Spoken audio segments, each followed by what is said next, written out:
Okey dah Kak Ida?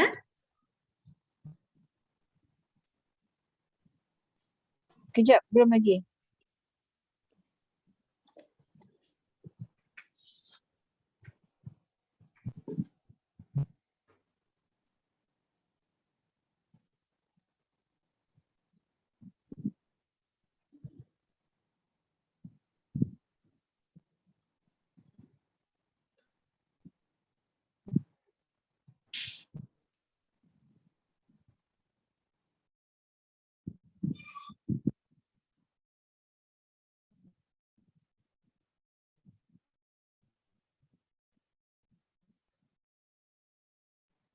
Bismillah. A'udzubillahi minasyaitonirrajim. Bismillahirrahmanirrahim. Assalamualaikum warahmatullahi wabarakatuh. Alhamdulillah wassalatu wassalamu ala Rasulillah wa ala alihi wa sahbihi wa man walah. Subhanaka la ilma lana ma 'allamtana innaka antal alimul hakim.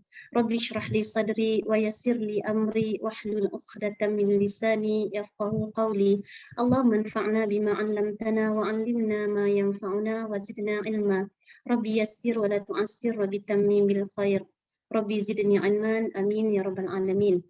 Silakan Ustaz. Kita sambung amalan ke-28 itu tak habis lagi, menanam pokok di kubur untuk meringankan siksa. Silakan Ustaz. Tafadhal. Bismillahirrahmanirrahim. Assalamualaikum warahmatullahi taala wabarakatuh. Innal hamdalillah nahmaduhu wa nasta'inuhu wa nastaghfiruh wa na'udzu billahi min shururi anfusina wa min sayyiati a'malina. Man yahdihillahu fala mudilla lahu wa may yudlilhu fala hadiya lahu. Asyhadu an la ilaha illallah wa asyhadu anna Muhammadan 'abduhu wa rasuluh. Allahumma shalli wa sallim wa barik ala Muhammad wa ala alihi wa sahbihi wa man tabi'ahum bi ihsanin ila yaumiddin. Amma ba'd.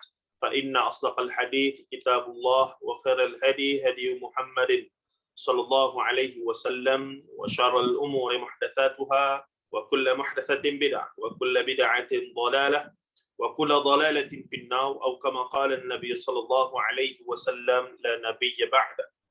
Alhamdulillah, pertamanya saya nak tanya tentang suara, adakah didengar dengan baik? Sebab saya tak guna earphone. Saya guna jelas ya? Jelas. Macam biasalah. Macam biasa. Okey. Alhamdulillah, tanpa buang masa, sebab saya kira sejam ni sangat mencemburui lah kita. Sedar tak sedar dah habis gitu. Jadi kita teruslah pada perbincangan kita tempoh hari. Kita baca separuh ataupun sekejap sahaja, iaitu amalan yang ke-28. Kita masih membincangkan buku kita ni, iaitu amalan-amalan yang dianggap sunnah dalam masyarakat kita. Di antara bahaya tokok tambah dalam agama adalah perbuatan ini akan menghilangkan sunnah. Karya Ustaz Ahmad Sabiq Abdul Rahman, ataupun tajuk yang diberikan dalam bahasa Arab Al-Mujazu fil a'mal allati ya'taqidu an-nas annaha min as-sunnah. Dan kita masuk ke amalan yang ke-28. Kita baca dari awal lah, disebabkan tempoh hari kita berhenti separuh. Kita ambil daripada awal secara laju untuk kita recap balik konteks perbincangan. Menanam pokok di kubur untuk meringankan seksa. Jadi jelas pada mukaddimah ni pun kalau kita faham, Ustaz Sabiq nak bawa kepada satu perbincangan khusus. Isu yang sebenar di sini bukan menanam pokok. Tanam pokok ni depan rumah kita ke, belakang rumah ke, di kubur ke, di kubur orang Islam, di kubur orang kafir, samalah. Pada asasnya tanam pokok tak ada masalah. Tuan-tuan nak tanam di mana tanamlah. Saya pun mau lepas tebang pokok depan rumah ya. Balik-balik dari bercuti, tengok-tengok ada orang tebang depan rumah ni. Rumah saya ni dia macam berkongsi jalan, ada kontraktor buat kerja di depan tu. Pokok tu dah besar, jadi halang laluan dia potong, dia letak depan rumah. Jadi kami balik terkejut, siapa potong pokok ni? Dan lah sisa-sisanya dia letak depan rumah kita. Dia terkejutlah kita. Last sekali, semalam ribut sekejap, ada dahan yang dia potong tak habis, dia potong separuh. Bila ribut timpa, ribut tu dah patahkan dahan tu dan dia tutup separuh jalan depan rumah saya. Jadi kami pun terkejut lah. Macam mana? Tanya-tanya jiran, masing-masing tak tahu. Tapi mereka witness bahawa ada 2 orang buat kerja ni dan disyaki kontraktor yang buat kerja depan rumah, bila mereka punya laluan tu lori apa semua nak lalu susah, maka dia pun potong lah. Tapi masalah dia potong, sisa dahannya dia letak depan rumah kita. Jadi saya pun malah lah nak cari pasal apa. Call saja MDKS, Majlis Daerah Kuala Selangor, suruh dia mari potong terus daripada akar umbi. Senang habis gitu. Cuma yang tak best lah sebelum ni, pokok tu memang walaupun pokok liar, tapi saya sengaja biarkanlah sebab dia jadi, ialah oksigen, kita berbudi pada tanah, kononnya kita cantas-cantas, bahkan boleh parking kereta, teduh di situ apa semua kan. Jadi, tapi mengenangkan ia menimbulkan pelbagai isu gitu, saya berijtihad, kena potong dari bawah sebenarnya. Malas nak timbulkan isu-isu ke depan. Jadi nak katanya, kesimpulan nak katanya, isu menanam pokok bukan isu. Tuan-tuan nak tanam di mana, pokok apa, tak ada masalah. Islam tak larang lah. Tak ada setakat ni saya mendengar mana-mana hadis ataupun tuan-tuan kalau dengar bagi tahu saya, Rasulullah kata jangan tanam pokok sekian-sekian kerana ada maka akan dapat dosa sekian-sekian. Tak adalah. Tapi kalau tanya setengah-setengah ustaz, mungkin dia ada petua-petua lah. Kalau tanam pokok sekian dapat bala sekian, kalau tanam pokok sekian dapat fadilat sekian tu, wallahu a'lam. Tapi ada beberapa pokok yang Rasulullah sebut, antaranya cedar. Cedar apa dia? Dia sebut dah dulu cedar. Bidara dan seumpamanya. Itu ada kegunaan disebut dalam hadis. Itu boleh bincang nantilah. Baik, ala kulli hal, berkaitan dengan tajuk ni, menanam pokok di kubur, bukan isunya menanam pokok. Ini kena jelas sungguh-sungguh. Mahal dipanggil, isu yang dibincangkan bukan pada menanam pokok. Tapi dia jadi isu bila pokok itu ditanam dengan satu keyakinan, i'tiqad, berkaitan akidah. Bahawa pokok yang ditanam di kubur boleh meringankan azab tuan kubur itu. Itu jadi satu isu lain. Kena faham sungguh-sungguh ni supaya kita tak misunderstood kita punya perbincangan ini. Bahawa isunya bukan pada tanam pokok. Which is hukum tanam pokok di kubur itu tak ada masalah. Nak tanam pokok apa pun. Jangan duk berkebun sudahlah di atas kubur. Jangan duk berkebun sudahlah. Tapi sekadar nak tanam macam setengah-setengah ibu kita kata dia tanam pokok sekian-sekian di atas kubur suami, kubur ayah, kubur mak, tak ada masalah. Tanamlah. Tapi jika tanam dengan i'tiqad, keyakinan, pokok itu boleh meringankan azab tuan kubur. Itu ada isu. Itu yang dibincangkan dalam. Kerana kalau kita berpegang yang demikian, maka kita perlukan dalil. Itu agama ajar. Sebab ia berkaitan perkara ghaibiyat. Ia berkaitan perkara ghaib. Ia berkaitan alam kubur. Ia berkaitan dengan fadilat. Kelebihan yang khusus. Dengan amalan yang khusus. Maka di sinilah yang kita kena faham. Baik, kita tengok. Kata Ustaz Sabit kita ni menjadi kelaziman dan kemestian sebagian orang kita akan menabur bunga di pusara selepas jenazah selesai dikebumikan. Dan setelah beberapa tempoh ahli keluarga akan mengusahakan untuk ditanam pokok di atas pusara tersebut. Antara kelaziman ini mempunyai kewajaran yang boleh disandarkan kepada nas, iaitu Al-Quran dan Hadis. Ada tak sunnahnya daripada Rasulullah SAW. Pada dasarnya amalan ini sandarannya ialah perbuatan Nabi SAW yang meletakkan pelepah tamar pada kuburan dua orang sahabat. Kemudian baginda SAW mengatakan bahawa pelepah tamar itu akan meringankan azab penghuni kubur itu selagi ianya masih belum kering. Antara riwayat yang menukilkan perbuatan Rasulullah SAW ini ialah rupa-rupanya sebahagian yang doamalkan perkara tersebut kerana berpegang kepada ada hadis yang menyebutkan situasi di mana Rasulullah telah buat perkara yang seolah-olah amalan itu. Tapi situasinya berbeza. Cuba kita tengok hadis ni. An Ibn Abbas radhiyallahu anhuma qala marra an-nabiy sallallahu alaihi wasallam biqabraini faqala innahuma la yu'adzibani wa ma yu'adzibani fi kabirin. أما أحدهما فكان لا يستتر من البول وأما الآخر فكان يمشي بالنميمة ثم أخذ جريدة رطبة فشقها faini fa'araza fi kulli qabrin wahidatan. Qalu ya Rasulullah lima fa'alta hadha? Qala la'allahu yukhaffifu anhuma ma lam yaybasa. Atau kama qala sallallahu alaihi wasallam. Baik. Daripada Ibnu Abbas radhiyallahu anhuma, beliau berkata suatu hari Rasulullah sallallahu alaihi wasallam melalui 2 kubur, kemudian baginda bersabda, mereka berdua sedang diazab. Mereka berdua tidaklah diazab kerana dosa besar. Adapun seorang daripadanya tidak berhati-hati daripada air kencingnya. Yang kedua pula, yakni kena pakaian dan kemudian dia beribadah dengan pakaian kotor itu. Syarah para ulama, boleh tengok dalam tafsiran para ulama ya. Adapun seorang daripadanya tidak berhati-hati daripada air kencingnya, dan yang kedua pula kuat mengadu domba, namimah, yakni mengadu domba, melaga-lagakan. Lalu baginda pun mengambil pelepah tamar yang basah, yakni yang basah ni yang masih hidup lah, yang masih hijau, bukan basah tu dia pergi curah air dalam tu, yang masih hijau.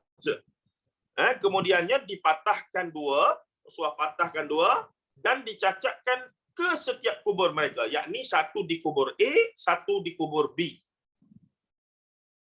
Para sahabat bertanya, kenapa engkau melakukan demikian wahai Rasulullah? Lima fa'alta hadza? Kenapa kamu buat perkara itu Rasulullah? Jawab baginda, moga-moga, la'alla, ada perkataan la'alla. La'allahu yukhaffifu. La'alla ni semoga-moga lah. La'allakum tattaqun, semoga-moga.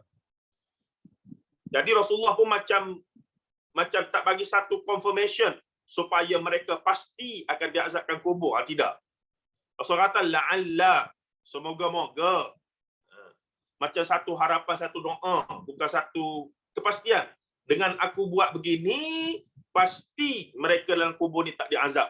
Tidak ada gitu. Rasul kata la'alla. Jadi para sahabat bertanya tadi, moga-moga diringankan azab mereka berdua selagi mana pelepah itu belum kering. Pelepah itu belum kering. Baik. Hadis ini adalah riwayat Al-Bukhari nombor 218 dan riwayat Muslim 292 dan lain-lain riwayat lagi. Baik, daripada kisah inilah ataupun peristiwa inilah kebiasaan menabur bunga dan menanam pokok di kuburan menjadi amalan masyarakat, bahkan bukan masyarakat Melayu Islam kita sahaja di Nusantara, bahkan masyarakat hampir seluruh dunia. Kita pergi Turki, kita pergi mana? Kita pergilah mana-mana negara Pakistan, apatah lagi lah, bukan setakat bunga dia tabur tu. Segala jenis makneka. Gitulah. Jadi perhiasan dan seumpamanya. Jadi saya ulang balik, isunya bukan pada menanam pokok di kubur. Bukan. Tanam pokok di kubur, atas kubur ke mana, tidak ada masalah. Tetapi keyakinan, i'tiqad, bila tanam kubur itu ada fadilat khusus. Itu yang jadi isu sekarang, yang dibincangkan. Maka kata para ulama kaitan hadis ini, masalah ini diperselisihi oleh para ulama. Jadi ada khilaf di kalangan ulama ya. Jadi kita tengok dulu pandangan-pandangan dia ni macam mana. Adakah perbuatan Rasulullah sallallahu alaihi wasallam meletakkan pelepah tamar itu boleh ditiru atau ianya khusus? Kita bincang dah pada minggu sudah khasais an-Nabi sallallahu alaihi wasallam. Apakah ia perbuatan umum yang boleh sunnah untuk kita ikut, sunnah tasyri'iyah, ataupun dia sunnah yang berbentuk khususiyah terhadap Rasulullah sahaja?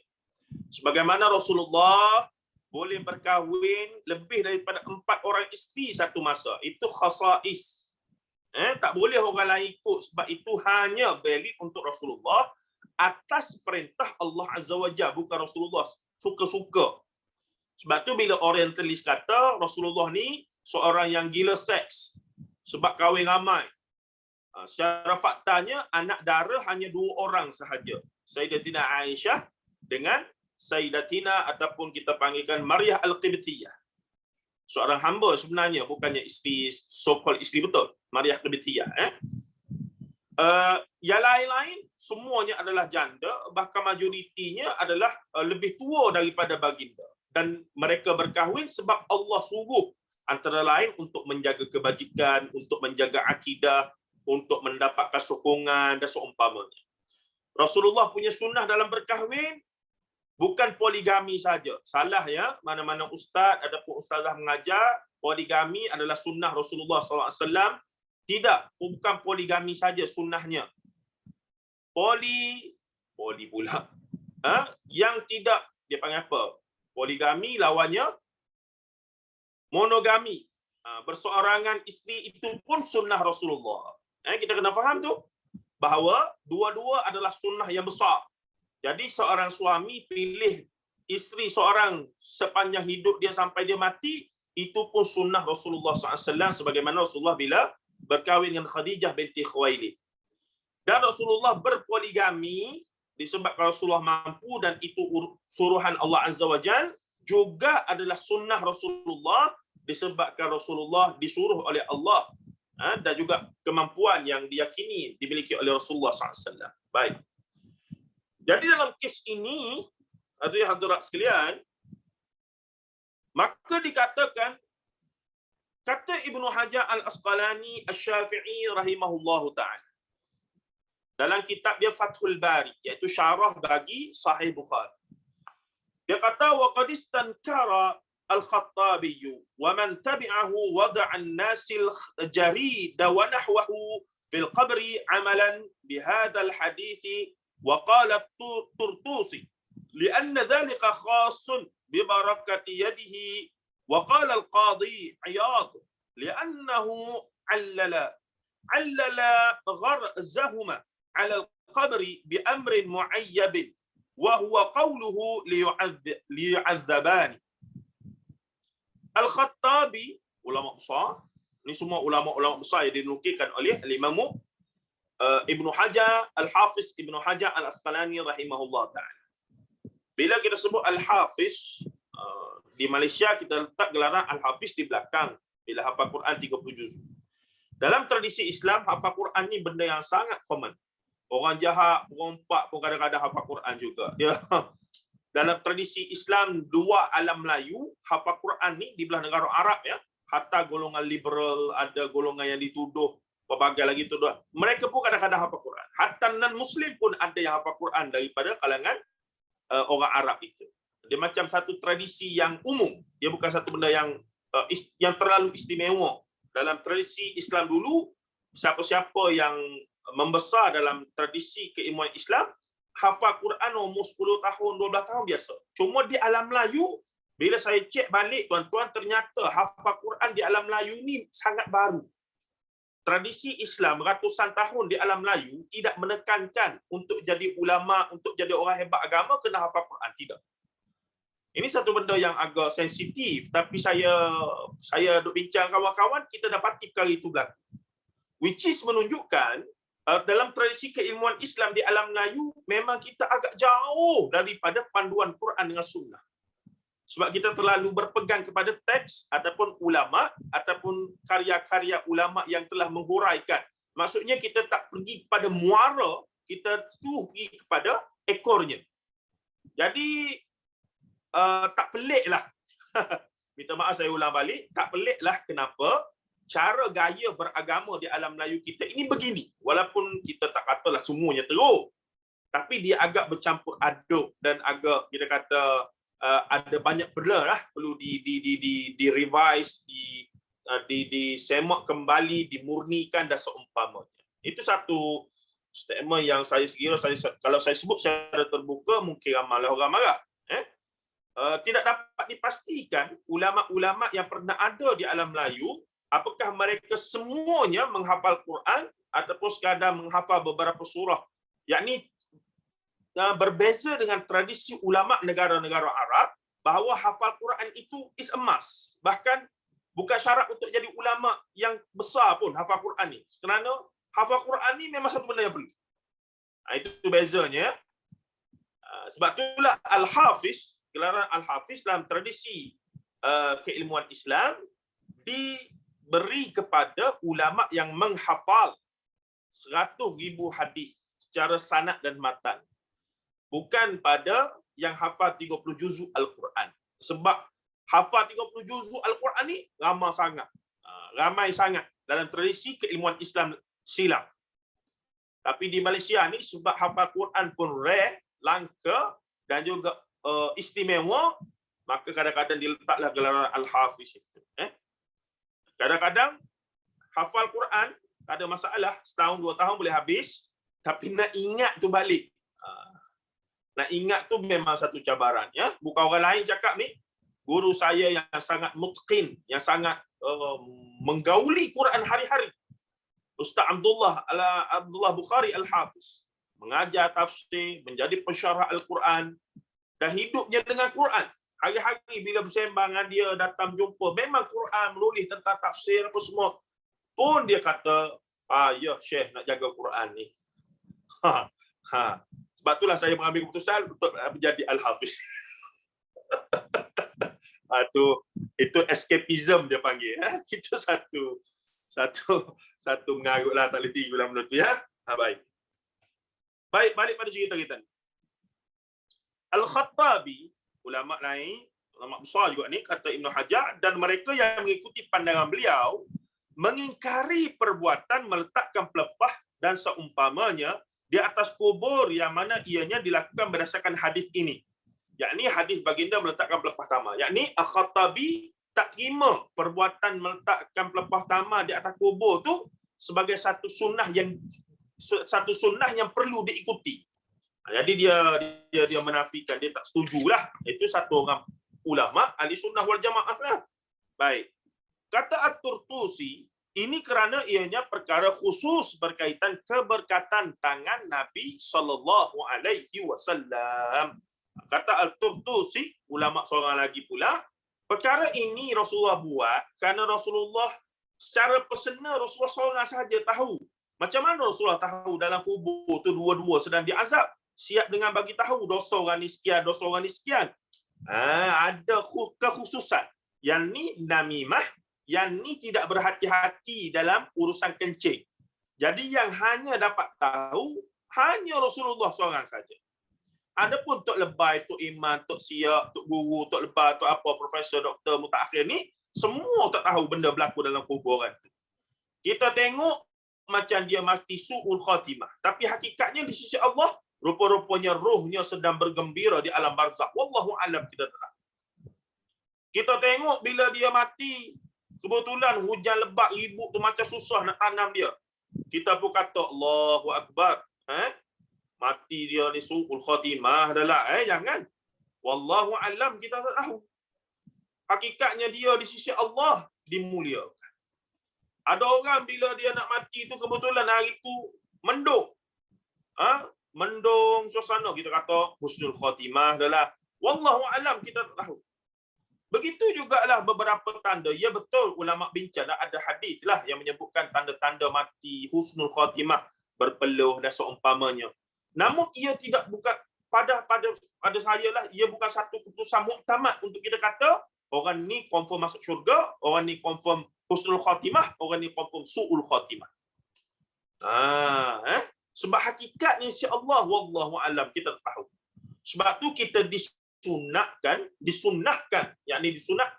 bila ziarah orang mati hanya sebut perkara-perkara baik tentang dia. Sebab apa? Sebab setiap daripada kita ada orang yang dikenal orang yang mati ni. Dan dia punya dark side, dia punya kenakalan, dia punya kawan sekolah kita dulu, sama-sama duduk asrama, sama-sama kena ragging, sama-sama meragging contoh. Mungkin kita tahu sisi tak baik dia. Tapi bila kita ziarah jenazah dia mati, sunnah atas kita untuk hanya bercakap benda baik kerana ia adalah doa kepada si mati tadi. Ada hadis khusus dalam bab itu yang diriwayatkan, ada dalam, kalau kita baca dalam Bulughul Maram min Adillatil Ahkam, ada disebutkan perkara itu. Disebutkan siapa yang menziarahi al-marid awil mayyit, orang sakit ataupun orang mati, fayaqulu khairan, maka cakaplah tentang baik-baik. Innal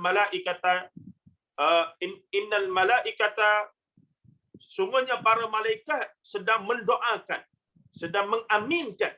Tu'amminuna bima takulun. Sesungguhnya di tempat orang sakit, di tempat orang mati tu ada puluhan ribu malaikat yang sedia mengaminkan doa kita untuk si mati. Sebab tu ada hadis antara lain kalau kita nak doa kita diaminkan oleh para malaikat puluhan ribu, bahkan ziarahlah orang sakit, ziarahlah orang mati. Kerana ketika itu malaikat ramai. Jadi bila kita mendoakan kepada si mati, kita bercakap benda baik tentang si mati, dalam keadaan walaupun kita tahu benda tak baik dia, maka dia menjadi satu doa lah, satu doa yang diaminkan oleh para malaikat. Dan doa yang diaminkan oleh para malaikat itu mustajab, insya-Allah. Baik. Katanya lagi apa dia? Nabi kata Al-Qadhi Iyad, Fudail bin Iyad yani. Perkara ini khas bagi Nabi. Kerana baginda menyatakan sebab kenapa baginda memacak pelepah itu dengan perkara ghaib, iaitu mereka berdua sedang diazab. Nampak. Jadi kalau kita letak ada masalah ke tidak? At the first place, tak ada masalah. Nak pacak kayu, nak pacak apa pun pacaklah. Tapi untuk kita nak yakin bahawa bila kita pacak tu, si mati dalam kubur tidak diazab gitu gini, tidak boleh sama sekali. Kerana ia adalah khasais, perkhususan Rasulullah sallallahu alaihi wasallam. Apatah lagi lah jika kita ni pergi ke kubur dengan tok guru kita, ke ustaz kita, dia kata, oh dalam kubur ni nampak duk relax ni tuan kubur ni. Pergi tu, oh tuan kubur ni kesian kat dia ni, nampak teruk sangat ni. Tak boleh tuan-tuan. Tidak ada manusia boleh claim gitu. Kalau yang claim gitu, sama ada dia bluffing, dia menipu, ataupun dia berhalusinasi, dia reka-reka dan perumpam lagi. Tidak ada. Hanya Rasulullah sallallahu alaihi wasallam, disebabkan Allah buka hijab, dia dapat tengok hal-hal gaib tersebut. Tidak ada. Para sahabat pun tidak tahu apa yang berlaku dalam kubur. Cuma ada para ulama ataupun ada mereka, sebab kita menerima mimpi sebagai mubasyirat, sebagai saluran khabar gembira dan peringatan, maka kadang-kadang mimpi para ulama tentang tokoh-tokoh tertentu dan seumpamanya boleh dijadikan sebagai targhib wa tarhib, tapi bukan hujah. Hanya boleh sekadar motivasi sahaja, bukannya sandaran syariat apa semua, tidak. Maka jika ada orang kata semalam saya bermimpi Tok Guru sekian-sekian suruh kita buat sekian-sekian di kubur dia, buat apa? Pergi solat hajat, pergi berzikir, pergi apa? Tak boleh. Tidak ada. There no such thing like that. There is no such thing like that. Tapi kalau dia sekadar kata begini, dia datang memberi nasihat supaya jagalah hubungan dengan adik-beradik. Contoh, ada sebahagian daripada kita mimpi jumpa mak ayah kita ataupun datuk kita yang sudah meninggal dunia. Dan dia menasihati kita. Dia kata jagalah hubungan dengan mak ayah, jagalah gitu. Itu tak ada masalah lah untuk sebagai nasihat yang baik. Tapi kalau dia kata benda-benda yang di luar daripada yang melanggar syariat, maka tak boleh untuk kita terima. Itu disiplin dia. Saya tahu sebagian daripada kita ada experience dengan mimpi macam-macam. Sebab itulah Rasulullah kata mimpi ni ada 3 macam sahaja, iaitu yang pertama mubasyirat, khabar gembira, yang kedua permainan iblis, yang ketiga adalah desakan jiwa kita. Desakan psikologi jiwa kita lah. Kita nak sangat, rindu sangat kepada almarhum suami kita, almarhum isteri, almarhum mak ayah kita, maka dia mari dalam tu. Kak Anis kata dia jarang mimpi, nampak sangat jarang tidur ni. Bagus. Kalau kuat kuat tidur, kuat mimpi lah. Silap-silap mengigau pun banyak.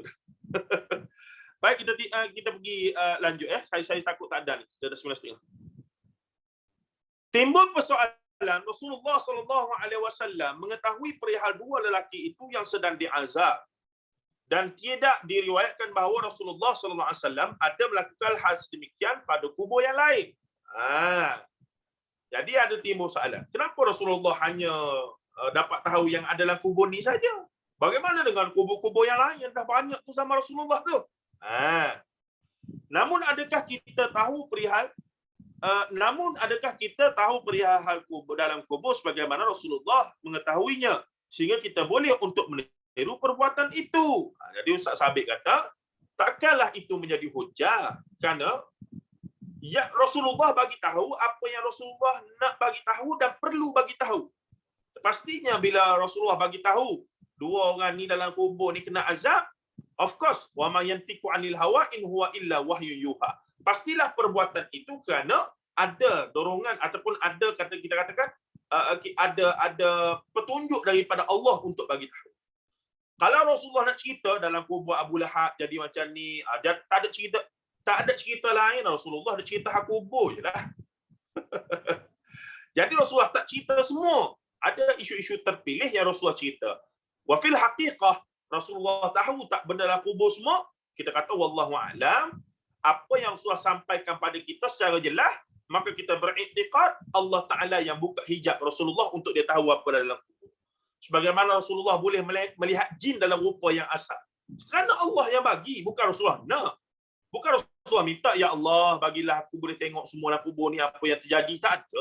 Rasulullah tak minta. Tapi ada keadaan-keadaan yang Allah sengaja buka hijab Rasulullah suruh nampak. Begitu juga dalam mimpi bawa Rasulullah pergi ziarah alam barzakh. Begitu juga malam Isra wal Mi'raj. Nak katanya Rasulullah bukanlah Superman yang ada kuasa gaib ajaib yang boleh keluar aura apa semua. Tidak. Rasulullah bukan macam tu. Tapi Rasulullah insan terpilih yang diberi wahyu, yang Allah pilih dia untuk bagi tahu hal-hal gaib. Itu pun tidak semua, sebahagian sahaja. Jadi kita mesti meletakkan Rasulullah tetap sebagai manusia sebagaimana kita. Sebab tu Ustaz Khubaib, sahabat kita ya, ada juga mengajar tahu dengan Ustaz Khubaib ni, kata Kak Syida kenal lah. Orang kuat ikram juga sebenarnya tu. Jadi dia ni tulis buku yang bertajuk Allah apa tajuknya, ada buku di situ ya. Kemanusiaan Rasulullah. Yang ni kerana di sana ada gerakan mutaakhir ini cuba nak bawa Rasulullah ni sebagaimana dia ni bukan manusia. Cara dia puja, cara dia puji, ya kita wajib memuji, kita wajib memuja Rasulullah. Tapi puja yang sampai tahap Rasulullah dah macam bukan manusia, itu sendiri dilarang oleh Rasulullah. Tak boleh. Kata Rasulullah tahu segala-gala hal gaib yang telah lalu, yang akan datang. Tak boleh sama sekali. Rasulullah larang. Rasulullah marah. Mengatakan Rasulullah ni dibuat daripada cahaya, bila dia berjalan tak ada bayang. Bahkan maksudnya benda-benda yang di luar daripada apa yang Allah dah tetapkan. Tak boleh. Rasulullah bukan malaikat. Rasulullah seorang manusia yang flesh and blood macam kita. Berkahwin, beranak, ada nafsu, dan ada keinginan, ada itu, ada ini. Rasulullah ada cucu, Rasulullah ada anak, ada isteri. Ustaz Luqman Makhtar, saya tak tahu pernah jemput ke tidak, menulis buku, 3 jilid buku, menghimpunkan hadis-hadis berkaitan konflik rumah tangga Rasulullah. Dia menggambarkan bagaimana Rasulullah kadang-kadang isteri-isterinya ada yang sedikit, iyalah, ramah kan, ramah. Bila ramah ni, ya, kita anak 5 orang pun pening kepala tu. Jadi bila konflik tu, bukan menunjukkan Rasulullah ni seorang manusia lemah, tidak. Tapi menunjukkan sisi manusiawi Rasulullah yang mana kita boleh tiru sunnah tersebut dalam menghadapi konflik rumah tangga. Itu sebenarnya hikmah dia. Tapi bagi setengah orang dia kata, oh ini tak wajar, Rasulullah tak mungkin begini ini. Apa yang tak mungkinnya? Semacam saya pernah cerita, ada ustaz ceramah, dia kata Rasulullah ni bila nak gelak, macam mana pun Rasulullah akan tutup mulut. Kita baca hadis, fadhahika Rasulullah sallallahu alaihi wasallam hatta badat nawajizuhu, sehingga nampak gigi bongsu, gigi geraham bongsu dia. Jadi macam mana tu? Dia punya nak jaga standard Rasulullah tu sampai dia letak standard yang di luar daripada hakikat. Berlawan pula dengan hadis. Tak boleh. Sebab tu pentingnya berpegang pada nas.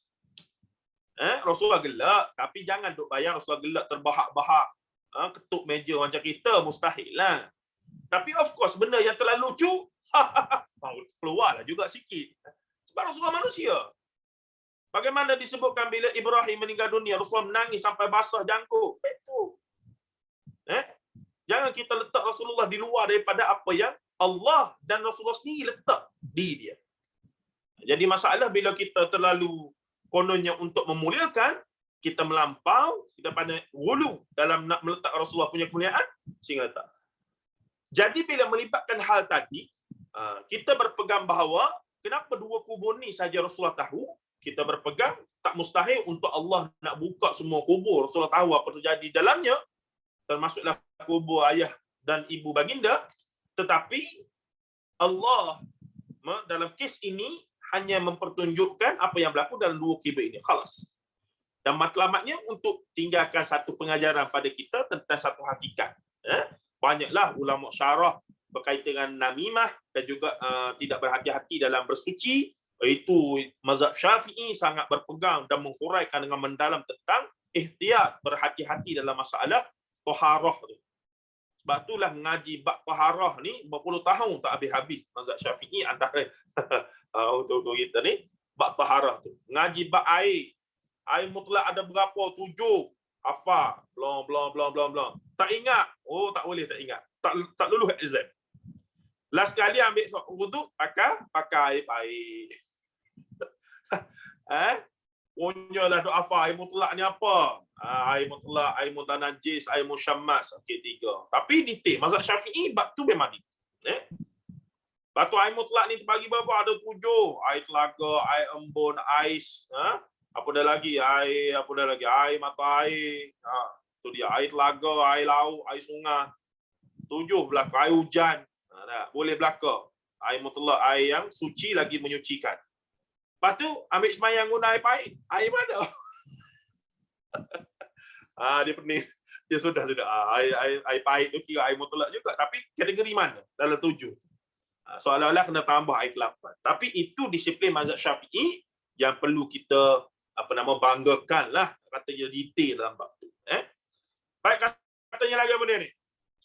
Persoalan ini dijawab oleh Ibnu Hajar. Qultu la yalzamu min kaunina la na'lamu ayu'adzibu am la alla natasabbaba lahu fi amrin yukhaffafu anhu al'azab.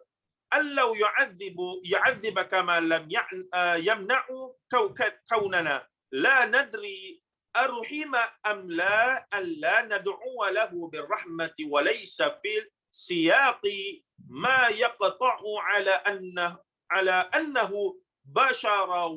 بشر الوضع بيده الكريمة بل يحتمل أن يكون أمر به وقد تأسى بريدة بن الخصيب الصحابي بذلك فأوصى أن يوضع على قبره جريدتان. Maksudnya, aku yakni Ibnu Hajar berkata, tidak semestinya jika kita tidak tahu sama ada ahli kubur itu sedang diazab atau tidak, untuk kita tidak melakukan perkara yang boleh meringankan azab sekiranya dia memang mungkin sedang diazab. Sama seperti kita tidak tahu sama ada dia sedang mendapat rahmat atau tidak. Ianya tidak menghalang daripada kita mendoakan rahmat baginya. Jadi syarat untuk kita buat baik pada si mati dalam kubur tidak menjadi syarat untuk kita tahu dia sedang diazab ataupun dia sedang dirahmat. Maksudnya kita pergi ziarah contoh kubur kedua ibu ayah kita. Kita pun tengok, mak ayah aku ni orang soleh, rasa-rasanya tak ada apa lah. Kita pun tak payahlah doakan dia, istighfar untuk dia. Sebab kalau doa pun buat apa? Dia pun dah okey lah kubur tu. Maksudnya tidak boleh syarat gitu. Yang ni dalam, kalau kita kata amalan itu dibuat kenapa? Kerana dia mungkin sedang diazab. Ataupun dia mungkin sedang merasai nikmat. Dia tak ada itu. Yang kita diajarkan, disunnahkan bila ziarah kubur, mendoakan, beristighfar untuk dia. Tak kiralah dia sedang diazab ke, dia sedang dirahmati ke, sebabnya pada hakikat, kita tak tahu sama sekali. Sebab tu Rasulullah mensyariatkan ataupun mensunnahkan kita, ziarah kubur adalah mendoakan, memberi salam dan seumpamanya. Baik, katanya lagi apa dia? Juga tidak jelas dalam konteks hadis bahawa baginda meletakkan pelepah itu sendiri. Ada kemungkinan baginda menyuruh sahabat yang meletakkannya. Seorang sahabat iaitu Buraidah bin Al-Husayb menjadikan perbuatan baginda itu sebagai ikutan dengan mewasiatkan agar diletakkan 2 pelepah di kuburnya kelak. Jadi perbuatan Rasulullah itu telah diikut oleh seorang sahabat. Ini disebut dalam Fathul Bari. Barangkali daripada itulah dikatakan bahawa perbuatan tersebut ada sunnahnya. Ada dia punya ikutannya dan seumpamanya. Baik, kita tengok punca perselisihan. Kita nak pergi laju ya. Daripada nukilan Ibnu Hajar di atas, apa yang dapat disimpulkan ialah terdapat dua pandangan dalam kalangan ulama berkaitan hal ini. Satu kelompok berpendapat dianjurkan untuk menanam pokok atau meletakkan tumbuhan yang masih basah ataupun masih hiduplah, seperti bunga di atas pusara, sebagai satu usaha untuk meringankan azab ahli kubur sekiranya sedang diazab. Satu pandangan lagi pula mengatakan tidak dianjurkan untuk melakukan hal sedemikian. Bahkan ada dalam kalangan ulama yang menghukum perbuatan itu sebagai bid'ah. Ini perbincangan kalangan ulama, belum lagi keputusan sebab benda khilaf.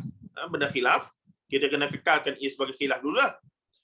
Punca perselisihan pandangan ini ialah kerana perbezaan sudut pandang para ulama terhadap perbuatan Nabi SAW meletakkan pelepah tamar itu. Perbuatan itu tu, meletakkan pelepah tamar tu jadi isu. Adakah ia perkara yang khusus buat Nabi SAW? Kisah itu dianggap sebagai waqi'atun ain, iaitu kisah yang berlaku sekali dan tidak berulang lagi selepas itu. Maksudnya Rasulullah buat khusus di situ saja. Bukannya satu perbuatan yang consistently dibuat. Maksudnya dah ada banyak riwayat. Kalau ada banyak riwayat, maka bolehlah dikatakan ni memang satu perbuatan yang Rasulullah nak suruh kita buat. Para ulama mungkin akan berpandangan begitulah, dan sudut para ulama usul fiqh akan melihatkan ke arah itu.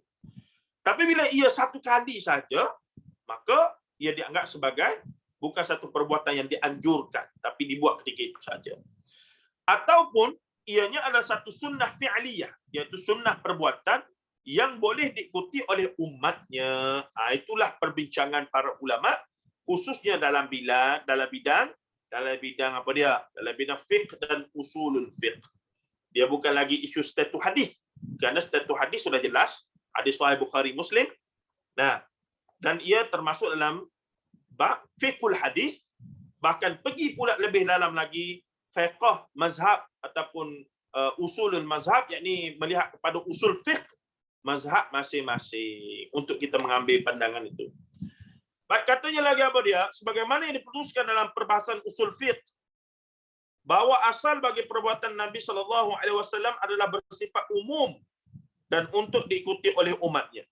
Pada asalnya memanglah sunnah itu segala benda yang boleh diikuti.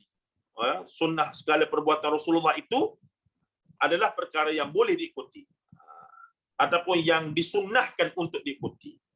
Namun kita kena tahu di sana ada sunnah-sunnah yang haram untuk kita ikut, ada sunnah yang makruh untuk kita ikut. Sunnah yang haram apa dia? Macam saya sebut tadilah, kahwin lebih 4 dalam satu masa. Haram untuk umat ikut. Walaupun dia kata, sunnah Nabi ni, tak boleh. Sebab ia khasa'isun Nabi, iaitu berkhusus untuk Nabi SAW saja. Baik, katanya lagi apa dia? Dakwaan bahawa sesuatu perbuatan itu khusus bagi Nabi SAW adalah sesuatu yang menyelisih hukum asal. Kerana Nabi SAW diutuskan untuk diikuti perbuatan dan perkataannya. Itu ada perbincangan sedikit di usul fiqh.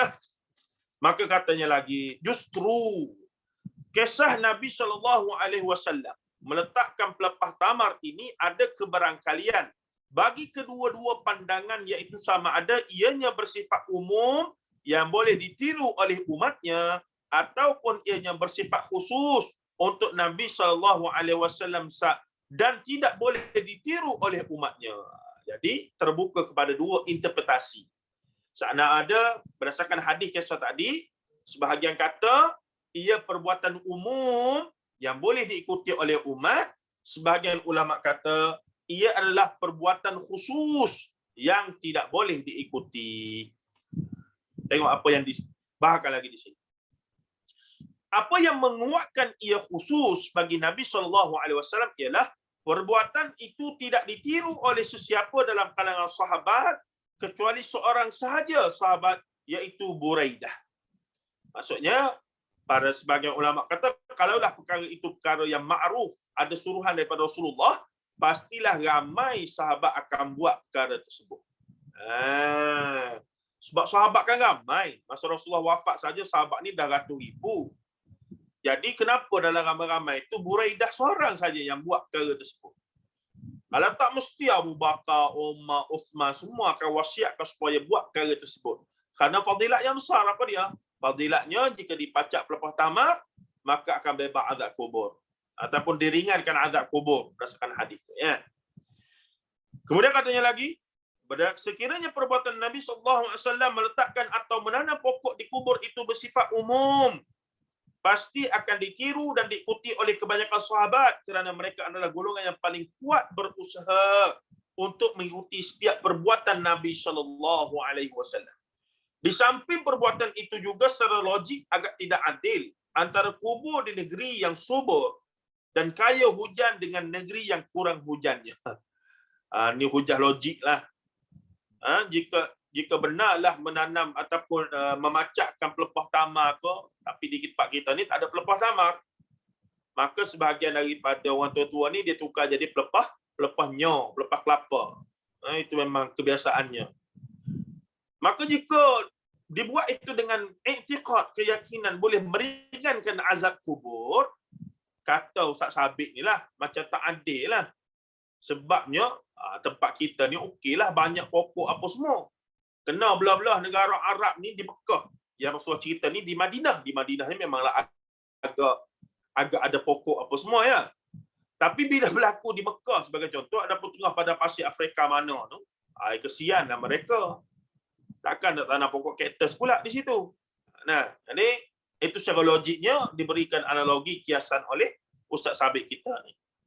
Sudah tentu yang dikebumikan di kuburan yang subur tanahnya lebih beruntung. Begitu juga perbuatan Nabi SAW hanya meletakkan pelepah tamar dan ianya membantu penghuni kubur selagi belum kering pelepah tersebut. Namun dengan orang kita, ditanam pokok terus untuk hidup subur merendan di kuburan. Rasulullah letak pelepah sahaja. Boleh pada orang kita tanam terus pokok. Saya ulang balik, tidak ada isu tanam pokok tu. Nak tanam-tanam lah. Tapi isunya pada i'tiqad, keyakinan bahawa pokok tu nanti boleh meringankan azab kubur. Itu yang jadi isunya. Bukan pada isu tanam pokok tu. Kena maklum betul-betul. Walaupun begitu, kita melihat kebiasaan masyarakat menanam pokok dan menabur bunga di pusara adalah suatu yang termasuk dalam ruang lingkup khilaf yang perlu untuk ada tolak ansur padanya. Nampak?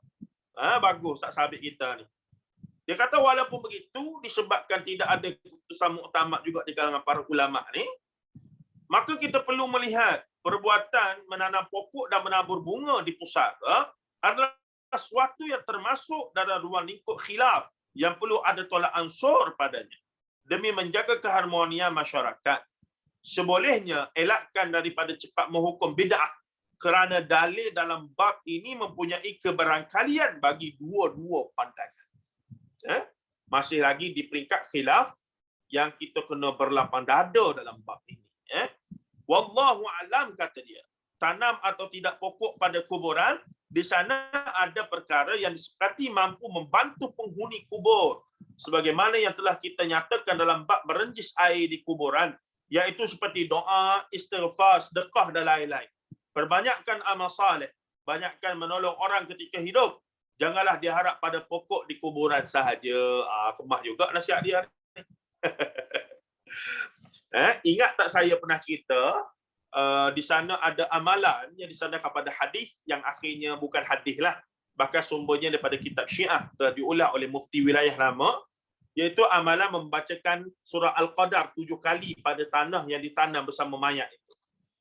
Saya perasan sungguh orang tua-tua kita ada amal perkara tersebut. Jadi isunya begini, tuan-tuannya, bukan isu tanam pokok, boleh tanam, tak boleh tanam tu. Isunya, orang yang tanam, Dia berniat untuk agar nanti si mati dalam kubur. Kalau yang mati tu ayah, mak kita, adik-beradik kita, kalau kita sendiri mati tak boleh lah. Orang lain lah kena buat. Maksudnya bila berlaku kematian itu, kita ni yang hidup ni, sama ada yang mati tu kawan kita ke, mak ayah kita apatah lagi, adik-beradik kita apatah lagi, kita nak bantu dia supaya kita yang hidup ni bagi manfaat kepada dia dalam kubur tu. Itu motif asalnya. Betul? Itu motifnya. Jadi nak bantu ni, why not kita cari dulu yang Rasulullah ajar. Ada tak yang Rasulullah ajar? Kalau kita buat, pahala tu confirm dapat kepada si mati. Jadi bila disemak dalam nas hadis, ternyata doa kita, istighfar kita, Allahumma fir lahu warhamhu wa'afihi wa'fu anhu wa akrim nuzulahu ila akhir tu. Minas sajji wal barat, apa semua tu. Doa yang begitu panjang adalah hadis banyak. Ada pun paling tidak kita istighfarkan Allahumma fir lahu warhamhu setiap kali kita ingat. Dan berdoa ini tak semestinya pergi ke kubur tu saja. Saat kita duduk sorang-sorang lepas semayang, saat kita duduk kedai kopi, saat kita memandu, kita teringat sahabat kita teringat kawan kita teringat guru-guru kita teringat siapa saja, kita pun Allahumma ighfir lahu warhamhu wa'afi secara khusus. Kemudian kita teringat kepada seluruh kaum muslimin, Allahumma ighfir lahum warhamhum wa'afihi wa'fu anhum. Kita sedekah kepada semua. Kita kirimkan doa kita pada semua. Insya-Allah ada manfaatnya, tuan. Masalah sekarang kita eksklusifkan. Bila nak berdoa kena pergi kubur dulu. Duduk di kubur barulah boleh berdoa. Itu jadi rugilah. Sedangkan sunnah yang boleh memberi manfaat kepada si mati begitu banyak sekali. Apatah lagi jika yang mati kedua ibu ayah kita, lagilah mudah. Segala perbuatan baik kita, segala sedekah kita, niat ke tak niat kepada dia, semua sampai berlaku pada dia. Waladus salih yad'u laha. Ilmu yang tafa'u bih, ilmu yang bermanfaat. Apa dia lagi? Sedekah jariah yang kekal. Apa dia lagi? 3 tu. Nah, ilmu yang kekal, sedekah jariah, satu lagi apa dia? Tak ingat lah. Anak yang soleh. Anak yang soleh mendoakan, sedekah jariah yang kekal, satu lagi? Ilmu yang bermanfaat. Ilmu yang bermanfaat. Sebut tadi tak ingat. Jadi, walaupun perbuatan menanam pokok apa semua tu ada khilaf, lebih baiklah kita, yang tu tak apalah, nak buat tak buat tu bergantung pada masing-masing. Cuma yang pentingnya beriktiqad bahawa confirm tu tak boleh nak betul-betul confirm sebab memang ada khilaf di situ. Cumanya yang confirm beri manfaat kepada si mati, amalan kita orang hidup ni, macam Ustaz Sabit katalah, bila kita hidup ni kita kena rancang dah. Kalau aku mati ni, apa yang membolehkan ada pahala kredit pada aku dalam kubur. Yang ni bila kita mati tu, dikhawatiri, na'udzubillah min dzalik, kita mati dalam keadaan dosa ataupun kita punya pahala kurang sikit. Kalau ada 50-50 tu, contohnya 49-51 contohlah ya. Jadi nak sikit lagi supaya jadi ashabul yamin. Maka kubur tu memberi kita peluang. Dalam kubur tu memberi kita peluang untuk pahala dikreditkan lagi oleh anak kita, oleh pahala amalan yang oleh anak kita, oleh ilmu yang kita tinggalkan yang bermanfaat, oleh kita katakan sedekah jariah yang kekal. Makanya ada orang, ini disebut kalau kita bincang sungguh perjalanan manusia ke alam akhirat, kita akan jumpa orang yang matinya tidaklah husnul khatimah dalam arti kata confirm kubur yang menjadi ar-rawdatu min riyadil jannah. Tapi bila dia duduk dalam kubur tu, disebabkan pahala duduk sampai sokmo, duduk sampailah anak dia duduk kirim, sahabat dia duduk mendoakan Allahumma ighfir lahu warhamhu wa'afi wa'fu anhu. Lepas tu ada doa ada sedekah jariah dia yang dia tinggalkan, ada dia punya ilmu, bukan ilmu agama saja ya. Ilmu apa saja yang bermanfaat.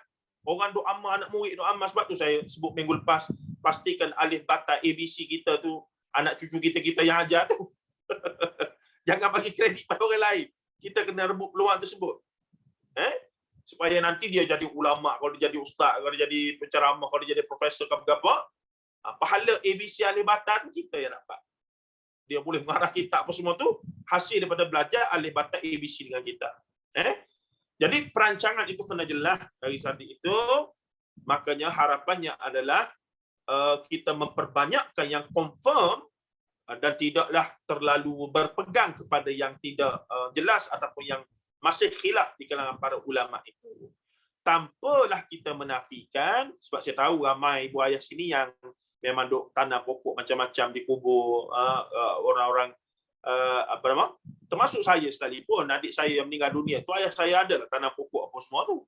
Saya tak ada lah kata apa, tanam lah, tak ada masalah apa. Nak tanam tu tanam lah, tak ada masalah. Antara lain boleh cam. Kerana saya tak bagilah buat binaan kekal ya. Saya tak bagi buat binaan kekal apa nama ni, sekadar letak batu-batu gitu je, lapik kiri kanan. Maksudnya boleh diangkat bila-bila masa. Sebab tanah kubur tu bukan hak kita, tanah wakaf. 20, 30, 50 tahun lagi, orang lain nak guna lubang yang sama. Orang ramai mati ni. Kalau di Mekah, di Madinah tu lagilah cepat. Dia proses buang apa nama alih kubur tu. Itu benda yang biasa. Jadi kita tak boleh claim, oh ni kubur mak saya bukan main buat binaan-binaan yang cantik di situ, sepatutnya tak boleh. Di Kelantan ada setengah-setengah kubur, dia tulis siap-siap, dilarang membuat binaan kekal. Boleh letak tanda sahaja. Tanda yang itu pun tak boleh tinggi sekian-sekian. Sebab apa? Sebab bukan hak kita lah. Orang yang mati dia tak ada pula sembang jiran dia tu, tengok anak-anak aku ni. Punya sayang. Lepas renovate. Lepas renovate. Tak ada je. Dekat dah masa hidup ni lah nak berkhidmat, nak suruh renovate rumah orang tua apa semua tu. Dia mati tak payah renovate dah kubur dia tu, tuan-tuan. Yang dia sangat dambakan adalah doa daripada kita yang masih hidup ni. Kalau orang tua kita yang meninggal ya, tok nenek moyang kita, maka kita doa dan seumpamanya. Jadi kesimpulan daripada apa yang kita bincangkan ini, isu menanam pokok dengan niat dengan i'tiqad bahawa ia boleh meringankan azab kubur itu, sayalah peribadi cenderung ia tak beri manfaat kepada si mati. Tapi saya secara peribadi tidaklah berkata menanam pokok tu satu benda yang tak boleh. Tak ada masalah, tanamlah. Cuma tanam tu dengan i'tiqad, kalau besar ni jadi tidak ada keputusan yang muktamad tentang perkara itu. Tidak syok lah dia tanam kayu balak di situ lah. Apa nama musangking lah apa semua. Bukan. Lebih-lebih lah pula. Terjadi isu lah. Ya. Ada orang cakap kalau tanam pokok tu nanti pokok tu bertasbih. Itu yang masuk dalam kategori itu tu. Jadi dia cakap macam tu. Itulah. Jadi macam Ustaz Sabit kata tadi, pokok tu bertasbih ataupun tidak, memanglah ada hadis lain Rasulullah sebut semua makhluk Allah ni bertasbih pada Allah Taala, itu betul. Orang bumi, pokok apa semua ni tasbih. Tapi dalam kes kita ini, dia tasbih tak tasbih itu, adakah dia bertasbih ataupun dia mendoakan si mati dalam kubur? Wallahu alam, kita tak tahu. Tidak ada hadis yang menyebutkan begitu. Kalau berdasarkan hadis ini. Jadi yang lebih dah, saya ulang balik, saya tidak menghalang, dan Ustaz Sabit pun kata tak boleh kata tak betul apa semua sebab benda khilaf. Dan saya kata perbuatan itu tak ada masalah. Nak tanam-tanamlah pokok apa pun yang sesuai lah. Ini kita tanam pokok musangking lah. Kita tanam macam-macam pokok pelik-pelik tu tak payahlah. Jadi yang sesuai. Antara lain boleh cam tempat tu. Dan seumpamanya orang dulu-dulu kan dia tak buat binaan. Jadi dia tanam pokok-pokok tertentu tu dia boleh cam. Pokok kemboja, pokok ni, pokok tu. Gitulah. Wallahu alam. Cuma yang lebih kita nak streskan sebagai orang yang belajar sikit macam kita ni, ayuhlah kita fokus kepada sunnah-sunnah yang confirm pahalanya sampai kepada si mati dalam kubur sebagaimana yang diamalkan, disuruh oleh Rasulullah dan diamalkan oleh para sahabat. Iaitu apa dia? Mendoakan dengan lafaz doa apa? Ya Allah, berkatilah dalam kubur tu, ringankan azab dia. Boleh, tak ada masalah. Istighfar, Allahumma ighfir lahu warhamhu wa'af. Cukup mudah, bila-bila masa saja, sambil memandu, sambil duk makan, sambil duk minum, boleh, tak ada masalah. Ni masalah kita ni, sebahagian kita. Nah, kita khususkan bila pergi kubur tu baru doakan. Tidak perlu khususkan begitu. Tidak perlu tunggulah pagi raya. Covid ni nak balik raya 2 tahun dah tak dapat ni, tak payahlah. Jadi doakan saja dari jauh. Kadang-kadang kita duduk lepak kedai mamak ni. Biasa kita lepak dengan Pak Haji ni. Dia meninggal Covid tempoh hari. Kita teringat pada dia, Allahumma fillahu warhamhu wa'afihi wa'fu anhu. Kita pergi surau masjid, biasanya ada jemaah sekali duduk kuliah dengan kita apa semua. Bila berkuliah ada dia, tak ada dah dia, kita pun ingat pada dia. Terlintas saja. Allahumma fillahu warham. Allahumma fillaha kalau perempuan ya. Allahumma fillaha warhamha wa'afiha wa'fu anha. Begitulah cara dia. Dengan kita beryakinlah bahawa istighfar kita, doa kita tu memang Allah akan sampai kepada si mati tadi. Jadi masalahnya berasa tak cukup. Itu masalah kita ni. Itulah masalah kita ni, berasa tak cukup. Hadiah Fatihah, panjang cerita pula tu. Hadiah Fatihah ni khilaf para ulama juga, hadiahkan bacaan Al-Quran ya. Khilaf para ulama juga. Cuma khuruj minal khilaf saya ya. Khuruj minal khilaf ni keluar daripada khilaf. Apa saja amal soleh yang kita buat, kita niatkan ataupun kita tawassulkan ia sebagai amal soleh, tawassulkan yang kita doa lah. Saya sebutkan tempoh hari bila kita baca Quran apa semua tu, kita niatkan ia sebagai doa, tapi bukan untuk sedekahkan. Kita dah bincang benda ni sebenarnya. Ubahkan sedikit daripada sedekah kepada doa tu. Itu saja.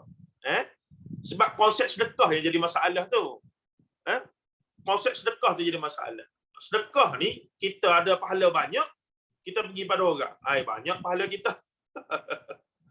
Tapi bila doa, dia tak ada masalah. Bila doa ni, banyak kita dosa banyak, pahala sikit pun, bila kita doa ke orang lain, Allah yang berhak untuk menentukan pahala doa tersebut diterima ataupun tidak. Jadi, itulah lebih kurang penjelasannya. Amalan 29 yang juga Allahu Akbar.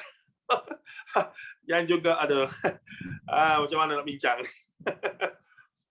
Yang sepi sangat ni. Yang memang tak boleh nak teruskan pada minggu ni lah. Saya pun kena baca, fikir dulu macam mana nak susun ayat apa semua ni. Cuma kenduri arwah ni, yalah, itulah macam mana.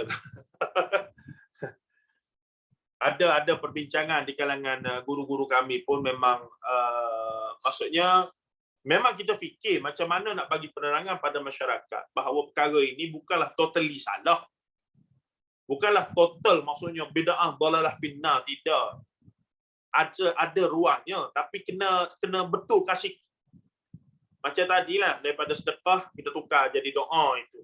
Maksudnya dia lebih tepat dengan sunnah Nabi sallallahu alaihi wasallam. Ada beberapa perkara lah macam tunggu kubur kita bincang tempoh hari kan. Tunggu kubur tu kalau ditanya kenapa tunggu kubur? Sebabnya nak bagi malaikat duk tunggu bila orang lah nak balik ni tak balik-balik. Tak jadilah tanya. Tu masalah tu. Tapi kalau kata kenapa tunggu kubur ni? Tunggu kubur ni supaya jaga mayat ni dalam 7 hari. Bila mayat dah tak, maksudnya dah busuk, berepuk apa semua, jadi orang yang nak buat jahat pun tak boleh dah nak ambil mayat. Tu okey lah. Macam orang tua dulu kita buat, sebenarnya itulah prinsip asalnya. Tapi kemudian dia tak reti nak jawab begitu, dia jawab pasal malaikat tu punya. Aduhai pula. Kemudian jika dikatakan kenapa tunggu mayat ni? Supaya tadilah bila baca Quran apa semua ni, jadi dia duduk dalam kubur tu, lega lah dengar apa semua ni, duduk baca Quran ni. Yang tu yang ada kes di mana? Di Sabah ke Sarawak. Saya dengar ustaz yang berdakwah di sana lah. Memang ada letak radio pada kubur ke apa. Dia letak radio dalam kubur. dia buka radio baca Quran macam mana tu, dia letak dalam tu.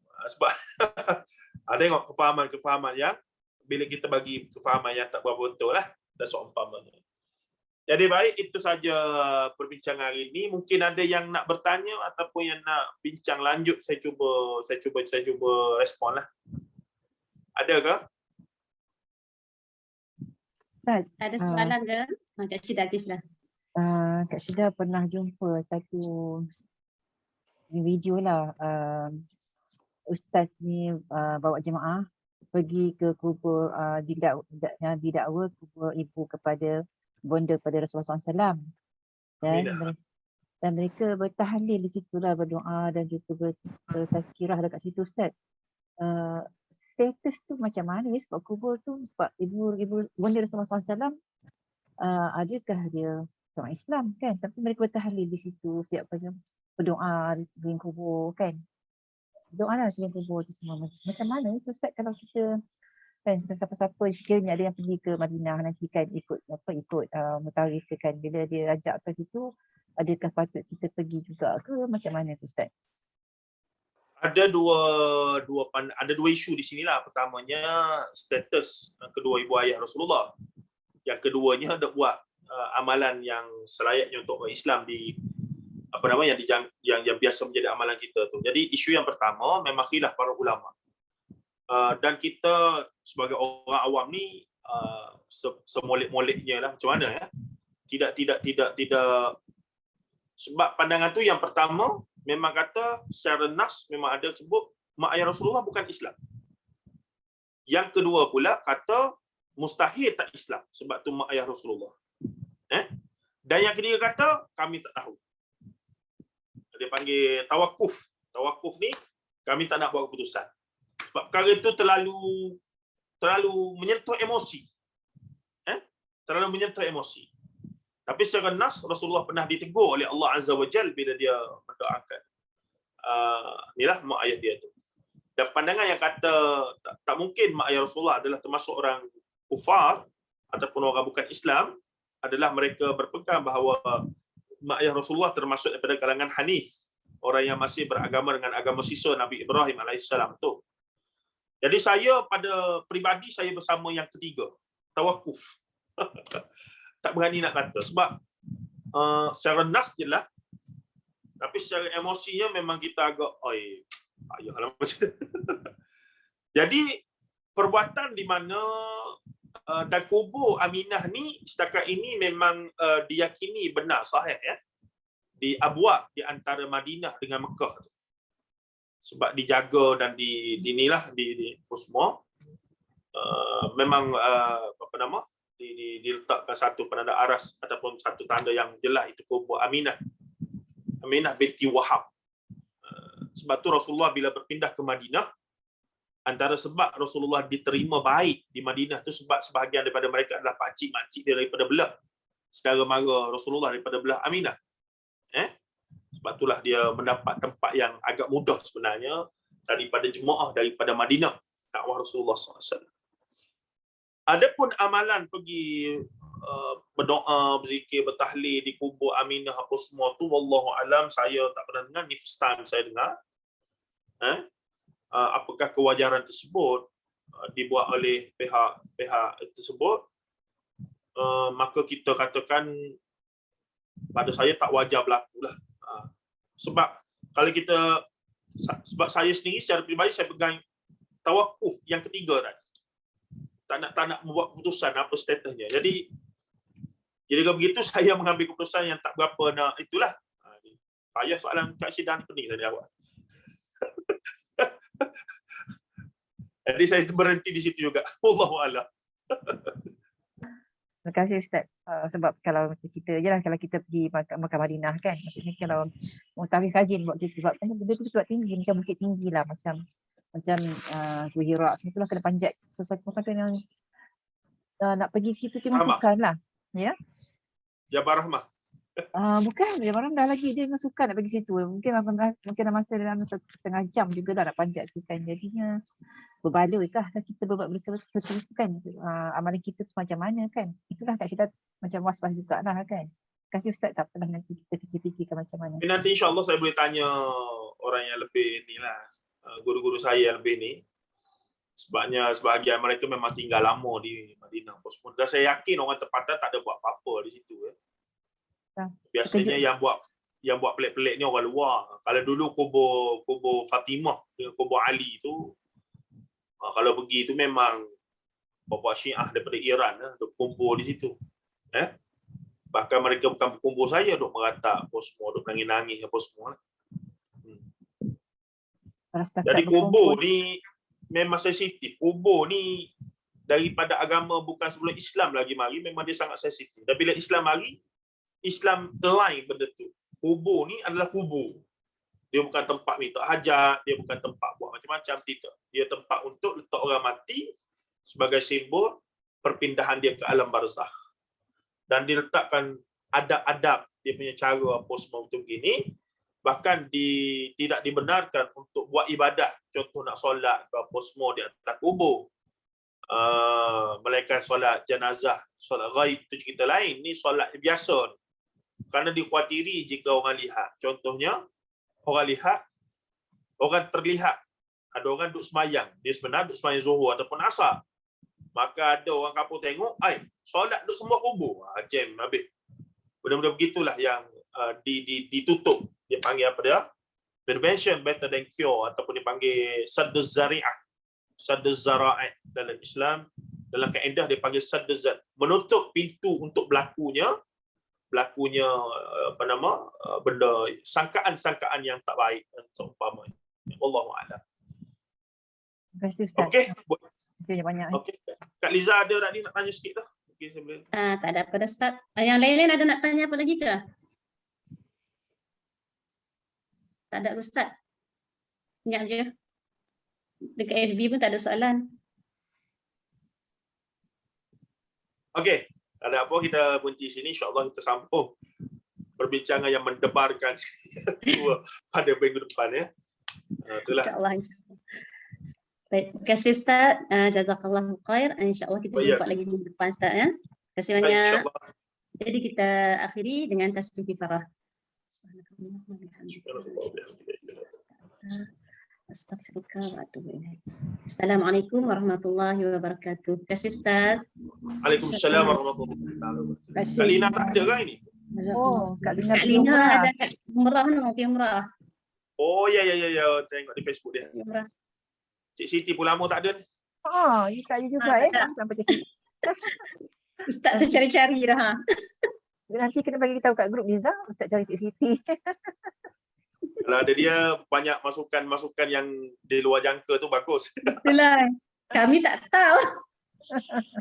Dan dia cepat cari maklumat di Google apa semua tu. Tu bagus dia tu. Identiti dia masih lagi rahsia. So kita cuba akan supaya kena pasti siapakah Cik Siti insya-Allah.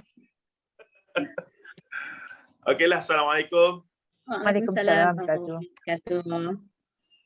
Terima kasih sahabat-sahabat semua insya-Allah. Terima kasih Liza. So, Terima kasih semua ya. Jazakumullah khair. terima kasih Liza ya. Kita jumpa lagi Baik. hari Khamis nanti insya-Allah. Nah, insyaAllah. Jazakumullah khairan katsiran semua ya.